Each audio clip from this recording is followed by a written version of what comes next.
What do mean by primary? Word सुना है primary? क्या होता है प्राइमरी?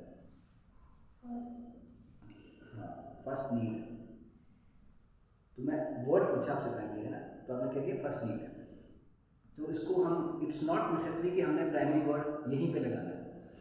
प्राइमरी स्कूल बोलते हैं हम, वो क्यों बोलते हैं? क्योंकि that is the first need. उसके बाद स्कूल कौन सा आता है? कुछ बच्चों को तो ये भी नहीं पता कि उसको प्राइमरी स्कूल क्यों बोलते हैं, उससे सेकेंडरी क्यों बोलते हैं।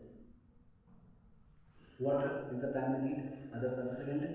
गेटिंग ना?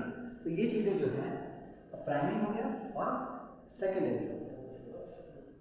प्राइमरी मेमोरी वो होगी जो हमें फर्स्ट, जो हमारी फर्स्ट नीड है, तो इसमें जो आती है बेसिकली उसको एक और नाम भी दिया गया है टेम्परेरी, और ये है परमानेंट। अब टेम्परेरी मेमोरी एक ऐसी मेमोरी जो कि प्राइमरी मेमोरी है, वो फर्स्ट नीड है। और टेम्परेरी मेमोरी कंप्यूटर के केस में कौन है? अगर इसको थोड़ा और समझना हो, हम अपने में लेके चलते हैं पहले ह्यूमंस में। इस वक्त जो मैं आपको लेक्चर दे रहा हूँ, इसको आप समझ भी रहे हैं ना, यू आर प्रोसेसिंग इट कि सर क्या बोल रहे हैं क्या नहीं बोल रहे हैं, अकॉर्डिंग टू योर नॉलेज। ये तो नॉलेज आपके पास है। ये जो डेटा है जो आप कर रहे हैं प्रोसेस, ये कौन कर रहा है प्रोसेस? आपका ब्रेन। इस तक जो डेटा पहुंचाया जा रहा है, क्या ये डायरेक्ट पहुंच रहा है या कहीं रेस्ट ले रहा है? रेस्ट ले रहा है। चलो एग्जांपल लिख दो, कैसे इसको भी प्रूव करते हैं। मैंने कहा 10 + 20 + 30 + 40। ये मैंने इसको लिखा नहीं, आप सामने और नहीं कर, मैंने कहा 10 + 20 + 30 + 40 कितने होते हैं? 100। अब देखो आपके ब्रेन ने सबसे पहले क्या किया होगा? सिर्फ ये किया होगा। कैसे किया? उसका कितना दिया, फिर आपके ब्रेन को एक 30 और like this you have process. अब 10 + 20 जो है बेसिकली आपने यहाँ पर लिखा था, आपके ब्रेन ने किया। अगर आप बड़ा ध्यान दें, थोड़ा पीछे आए, वो होता ना फिल्मों में रिवर्स, थोड़ा पीछे आए, मैंने क्या पूछा था? 10 + 20 + 30 + 40 कितने होते हैं? जैसे मैंने ये खत्म किया बोलना कि कितने होते हैं, उसके बाद आपने प्रोसेस करना शुरू किया, ऐसे ही किया ना।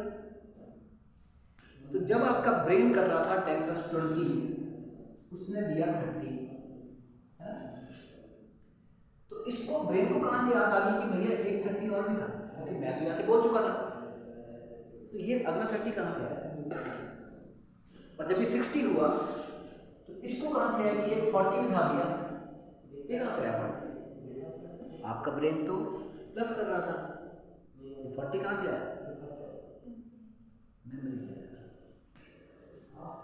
अगर कहीं लाइन में लग के हम टिकट लेते हैं, तो जो टिकट ले रहा होता है उसके पीछे एक लाइन लगी होती है, जो टिकट लेता है अगला। तो ये समझ लो जो टिकट काट रहा है वो है सीपीयू, ब्रेन। कंप्यूटर में सीपीयू होता है, हमारे में ब्रेन। और जो लाइन लगी हुई उस जगह पर वो है टेम्परेरी। जिसको भी अपनी टिकट लेनी है उसको उस मेमोरी पे आना ही पड़ेगा, उस लाइन पे आना ही पड़ेगा। जिसको टिकट लेनी है उसको उस लाइन पर आना ही पड़ेगा। लाइन पर नहीं आएगा तो टिकट नहीं मिलेगी। ऐसे ही हमारे अंदर भी जो चीज़ चाहती है कि जिसको प्रोसेस होना है उसको हमारी टेम्परेरी मेमोरी पर आना ही होगा। अब उसके दो हैं, एक वो बाहर से आए, बाहर से मतलब मैं बोल रहा हूँ इस वक्त, यू आर लिसनिंग, आप सुन रहे हैं, वो भी हो गया। आप बोलेंगे सर आप जो मुझे पढ़ा रहे हैं ये तो आपकी परमानेंट मेमोरी में है, ऐसे बोलेंगे ना सर आप जो मुझे पढ़ा रहे हैं ये आपकी परमानेंट मेमोरी के अंदर है। मैं कहता हूँ ठीक है, it is in my permanent memory. पर जब मैं आपको इसको सिखा रहा हूँ, पढ़ा रहा हूँ, उस वक्त वो डेटा मेरी परमानेंट मेमोरी से कहाँ आ रहा है? टेम्परेरी। मेरी परमानेंट मेमोरी से कहाँ? मेरे ब्रेन में ना और बहुत सॉरी मेरी परमानेंट मेमोरी में और बहुत सारी चीज़ें हैं, मेरे घर परिवार ये वो इस तरह वो बहुत कुछ है, मेरा पिछला एक्सपीरियंस लाइफ का। पर इस वक्त मेरे सामने वो कुछ नहीं आ रहा है, मेरे सामने वही आ रहा है जो मैंने आपको पढ़ाना है। तो मेरी परमानेंट मेमोरी से वो उतनी सी चीज़ कहाँ पर आ रही है? मेरी टेम्परेरी मेमोरी पर, और फिर ब्रेन उसको प्रोसेस कर रहा है। टेम्परेरी मेमोरी एक अखाड़ा है कि जिसको भी लड़ाई करनी है उस पर आ जाएगी। तो जिस किसी की भी चीज़ को प्रोसेस अगर होना होगा वो रैम पे, अगर कंप्यूटर की बात करें तो रैम पे आएगा। आप कंप्यूटर पर गाना प्ले करते हैं, गाना कहाँ पर होता है? Permanent memory. अब वो जैसे ही गाना आपने प्ले किया, उस गाने की एक डुप्लीकेट कॉपी कहाँ आती है? रैम पर। अब डुप्लीकेट कॉपी क्यों आती है सर? क्योंकि रैम एक टेम्परेरी मेमोरी है। अगर डुप्लीकेट कॉपी नहीं आई, ओरिजिनली आ गई तो क्या होगा? ओरिजिनल आ गई तो क्या होगा? तो टेम्परेरी मेमोरी से कभी लाइट चलेगी बीच में तो जो गाना आया था वो चल जाएगा, इस करके वो कॉपी भेजता है। ऐसे हमारे अंदर से भी कॉपी आती है, कहाँ? हमारी टेम्परेरी मेमोरी। हमें अपना ही नहीं पता है, पहली बात तो ये, हम अपने आप को जान ही नहीं पाए, तो बाकी चीज़ें तो बाहर की हैं जो हमने बनाई नहीं। ऐसी दुनिया में कोई भी चीज़ नहीं है जिसको हम सीख नहीं सकते जो इंसान ने बनाई है, क्योंकि वी आर द सेम। ये भी हम डिस्कस करेंगे जब हम ऑब्जेक्ट ओरिएंटेड सीखेंगे। कुछ बातें समझ आ रही हैं? तो इसीलिए आप यहाँ पे देखिए, मैंने आपको बताया था कि रैम जो है वो यहाँ फिट होती है ना। और अब रैम के सबसे और हार्ड डिस्क दूर होती है। अब और यहाँ पर ना पीछे वो लगाए जाते हैं, जैसे मॉनिटर हो गया, यहाँ पे कीबोर्ड माउस वगैरह हो गए, ठीक है ना, जो भी है यहाँ पे कीबोर्ड माउस हो गए, या USB पोर्ट्स होते हैं, देखो यहाँ लगाए जाते हैं कीबोर्ड माउस, इथरनेट केबल लगाए जाते हैं। आपने मतलब कीबोर्ड से कुछ एंटर किया, वो कहाँ गया? सबसे पहले वो रैम पे गया, और रैम से फिर CPU को प्रोसेस किया, प्रोसेस करने के बाद फिर रैम पे दिया, और रैम से फिर मॉनिटर पे चला गया दिखाने के लिए, या स्पीकर पे बजाना तो स्पीकर पे बजाने गया। कोई चीज़, ये तो क्या बाहर से एंट्री होगा, कोई चीज़ हार्ड डिस्क में पड़ी हुई है, वो हार्ड डिस्क से वो भी कहाँ आई? रैम पर, रैम से CPU। ये इसलिए इसको कहते हैं, इसको प्राइमरी मेमोरी इसलिए कहते हैं, इसको मेन मेमोरी भी कहते हैं। कुछ बच्चे पता कहते हैं हार्ड डिस्क को बनाते हैं, इसको मेन मेमोरी कहते हैं। ये फंडा समझ हमें आना चाहिए अंदर, तो तभी आएगी प्रोग्रामिंग लैंग्वेज जब हमें ये पता होगा, इसकी फोटो बनेगी, इसके ऊपर एक पंखा लगा होता है CPU के ऊपर ठंडा करने के लिए, उसको ये प्रोसेस करता है, ये सिर्फ प्रोसेस ही करेगा, डेटा यहाँ ये पहुँचाएगा उस तक। हाँ, वो अलग बात है कि एक टेक्निकल बच्चा जो है वो बोल सकता है सर इसके अंदर एक CPU में रजिस्टर्स भी होते हैं, वो बहुत छोटी सी चीज़ है, वो कैलकुलेशन के लिए होता है। अदरवाइज जो भी चीज़ें प्रोसेस, इस पर लाइन लग जाती है रैम पर काम होता है।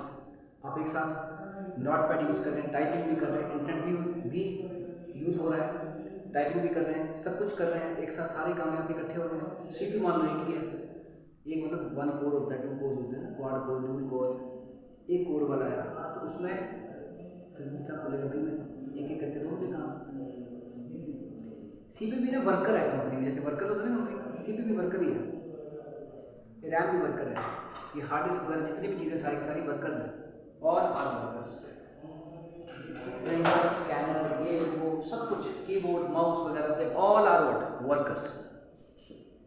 अगर ये वर्कर्स हैं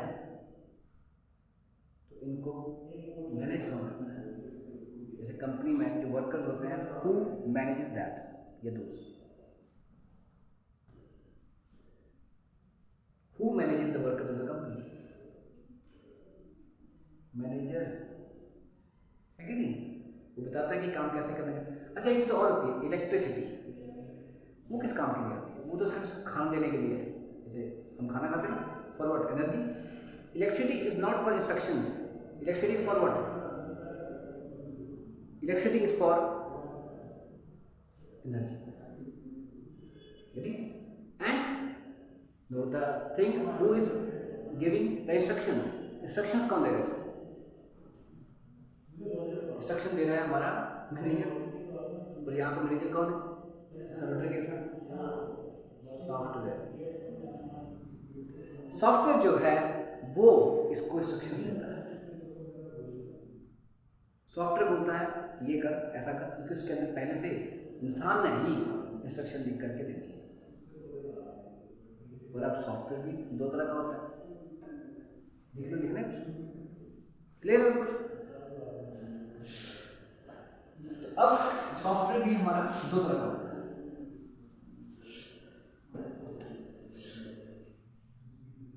सॉफ्टवेयर दो तरह का होता है, एक होता है सिस्टम सॉफ्टवेयर और एक होता है एप्लीकेशन सॉफ्टवेयर, ठीक है, सिस्टम एंड एप्लीकेशन। चलो, सिस्टम एंड एप्लीकेशन। तो सिस्टम सॉफ्टवेयर क्या होता है और एप्लीकेशन सॉफ्टवेयर क्या होता है? सिस्टम सॉफ्टवेयर नाम से कुछ पता चल रहा है कि सिस्टम सॉफ्टवेयर क्या होता है। सिस्टम सॉफ्टवेयर वो होता है जो सिस्टम को चाहिए। सिस्टम मतलब पूरे कंप्यूटर को चाहिए, हमें नहीं। हमें मतलब जो कंप्यूटर के सामने बैठता है यूजर, एंड यूजर, उसको नहीं चाहिए, कंप्यूटर को चाहिए, उसे बोलेंगे सिस्टम सॉफ्टवेयर। और जो कंप्यूटर के सामने बैठता है, हम बैठे से, उनको जो चाहिए वो एप्लीकेशन सॉफ्टवेयर है। दोनों के अंदर कुछ ना कुछ लिखा गया। क्या लिखी गई इसके अंदर? इंस्ट्रक्शन लिखी गई, इंस्ट्रक्शंस लिखी गई दोनों के अंदर, पर इसके अंदर कुछ चीज़ के अंदर कुछ सबसे मेन ये है सिस्टम सॉफ्टवेयर। इसमें आता है आपका ऑपरेटिंग सिस्टम। क्या आता है? Operating system. अब ये ऑपरेटिंग सिस्टम जो है बेसिकली, ये कभी आपने देखा operating system? Windows 7, Windows 8, Windows 10, Windows 11, ये सारे क्या है? ओएस। विंडोज के सारे जितने भी हैं, विंडोज 7 हो गया, 8 हो गया, 8.1 भी था, ठीक है, 9 है, 10 और 11, ठीक है ना? तो ये है, ये किस कंपनी के विंडोज ऑपरेटिंग सिस्टम? माइक्रोसॉफ्ट। क्या सिर्फ यही ऑपरेटिंग सिस्टम है, कोई और भी है? Linux, Unix, Ubuntu, fedora. और एप्पल का कौन सा? OS x. मैक तो उसका कंप्यूटर का जो हार्डवेयर है वो, एप्पल का जो है वो है ओएस एक्स, ठीक है ना? मैक तो मशीन है ना, वो उसके अंदर होता है ओएस एक्स। तो ये क्या करते हैं? पूरे सिस्टम को चलाते हैं। आपने कभी ये टेंशन ली कि भाई गाना चलाना है तो कैसे चलेगा? आप सिर्फ गाना चला देते हैं बस, सब अपने आप होता है। स्पीकर कभी जोड़ा आपने उसके साथ तो सब अपने आप देख लेता है, प्रिंटर जोड़ते हैं सब अपने आप देख लेता है। तो ये सारी चीज़ें जो है ये मैटर करती हैं। अब आगे आपका होता है एप्लीकेशन सॉफ्टवेयर। एप्लीकेशन सॉफ्टवेयर वो होते हैं जो किसको चाहिए? ह्यूमन को चाहिए, जो कंप्यूटर सामने बैठते हैं। कोई example? MS Word, Excel, PowerPoint, ये तो बड़े सिंपल एग्जाम्पल है। बहुत सारे एप्लीकेशन सॉफ्टवेयर। अब मैंने यहाँ एप्लीकेशन सॉफ्टवेयर जो है वो बहुत सारे हैं, एक नहीं। रेडी? अब ये सारे इंस्ट्रक्शन देते हैं। एक डायग्राम हम बनाएंगे जिससे आपको हमेशा याद रहेगा। सबसे पहले हमें क्या चाहिए? Meaning word. हमें चाहिए हार्डवेयर। चाहिए कि नहीं चाहिए? चाहिए। हार्डवेयर के ऊपर जो लेयर आती है वो आता है ओएस। शॉर्ट फॉर्म में लिख रहा हूँ, ओएस मतलब ऑपरेटिंग सिस्टम। उसके ऊपर आता है एएस मतलब एप्लीकेशन सॉफ्टवेयर, और उसके ऊपर बैठे होते हैं हम।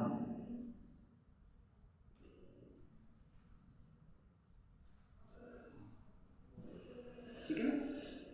Hardware, operating system, application software और मतलब कि जो एप्लीकेशन सॉफ्टवेयर है उसमें क्या लिखी होती है? इंस्ट्रक्शंस। वो भी डायरेक्टली हार्डवेयर से इंटरेक्शन नहीं करता।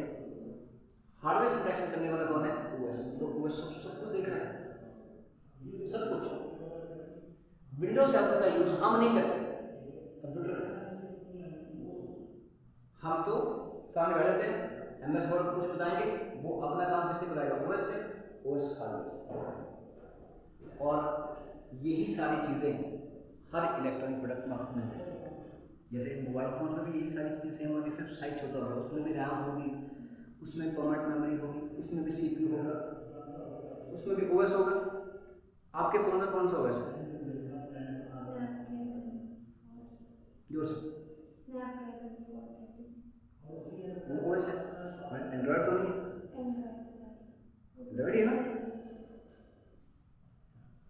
एक एप्पल के फ़ोन्स भी होते हैं, उनमें ओएस एक्स नहीं है। उन्होंने एक्चुअली क्या किया है, कंप्यूटर्स लैपटॉप्स के लिए ओएस अलग बनाया हुआ है और मोबाइल फ़ोन्स के लिए ओएस अलग बनाया हुआ है। मोबाइल फ़ोन के लिए iOS है, आईफोन ऑपरेटिंग सिस्टम। एंड्रॉयड एक ओपन सोर्स ऑपरेटिंग सिस्टम है, जैसे ब्लैकबेरी भी था पहले। बहुत सारे थे, बॉस भी है, तो आपको पता नहीं उसका भारत ऑपरेटिंग सिस्टम जो मोबाइल फोन्स के लिए था। पर अब चलता कौन सा मिली, एंड्रॉयड चलता है, Android is free of cost. Windows operating system जो है वो फ़ोन के लिए भी है, नोकिया लूमिया वगैरह फ़ोन आए थे उनमें विंडोज़ था। पर हमें कम वक्त ये चीज़ें नहीं पता होती हैं और हम पहले सी पढ़ रहे होते हैं, हम वेरिएबल सी होते हैं, जब हमें ये नहीं पता कि रैम क्या करती है। कल को किसी बच्चे से पूछ लिया जाए कि भाई वेरिएबल कौन सी मेमोरी में बनता है, तो क्या आंसर होगा उसका, सर पता नहीं। कंप्यूटर के अंदर कोई भी काम हो रहा है, कंप्यूटर हो गया, एसी हो गया, कम वक्त इसमें भी लगे हुए सब कुछ, इसमें भी रैम होगी क्योंकि रीडिंग राइट है, वॉशिंग मशीन में भी होगी, माइक्रो कंट्रोलर्स। अब जैसे सपोज करो कि अगर हम बात करेंगे जो रैम है या जितनी भी सारी की सारी चीज़ें हैं, ये सारी की सारी they are doing their own task, सबका अपना अपना काम है। तो बच्चे से हम पूछते हैं कि भैया वेरिएबल कहाँ बनता है, उसको नहीं पता होता, ये पता होगा भी तो कहीं और बोल देंगे, तो हार्ड समझ है। क्योंकि रैम एक ऐसी मेमोरी है जो कंप्यूटर के अंदर जो भी कुछ हो रहा है, इतना तिनके भर का भी काम हो रहा है, वो सब कुछ पहले रैम पे आया हुआ है। रैम सब कुछ करती है, सब कुछ।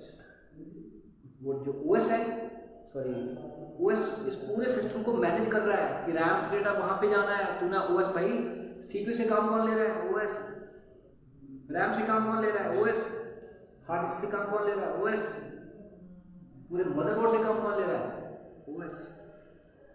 काम लेने वाला, इंस्ट्रक्शन देने वाला। I hope you have understood, है ना। चलो नेक्स्ट, ये डायग्राम है।